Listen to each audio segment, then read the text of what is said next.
Join me as I wish my late great Uncle Dan a very special happy birthday. Today, he would be turning something like 90, 91 years old. He would be getting quite on in his age, but he would probably still be as grumpy as ever and not very good at cards.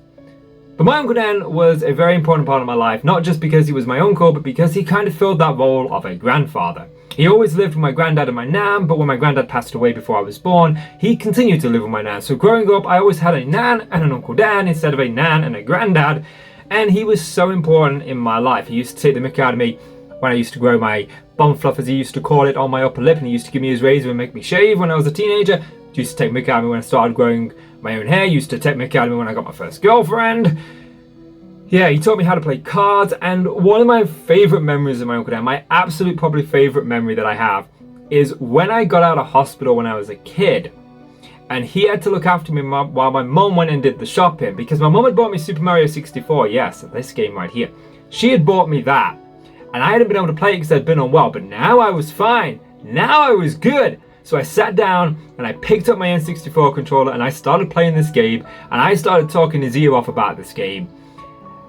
And I thought as a kid, like, oh wow, he really likes this game. And then I realized as an adult, he could not have been more bored of me. But yeah, cards. He was great at cards. He was fantastic at cards. Taught me so much about cards. We used to play a game called Ace on Ace, where the goal was to get as little score as possible, okay? 13 hands and you add up your total each time. And at the end of it, everyone would be in double digits, except for my Uncle Dan, who would have like 287, while everybody else had like 50 something. Lowest score wins, remember? He was dreadful. Absolutely dreadful.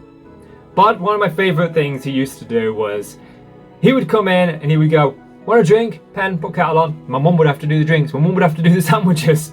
And when my nan was still alive, and he'd walk in the room and you'd go up to my nan, she'd be like, do you want a drink? Yeah. Dan, put kettle on. It was always my Uncle Dan who got it. And when my nan fell and ended up in hospital and came out and she needed to be helped around the house, his first words to the carers were, don't worry, I've extended the whip so she can get me anywhere she wants and I'll do her bidding. You know, he knew who ran that household, that's for sure. It was definitely my nan. And one of the funniest stories about him is he had cataracts at one point and he had them removed.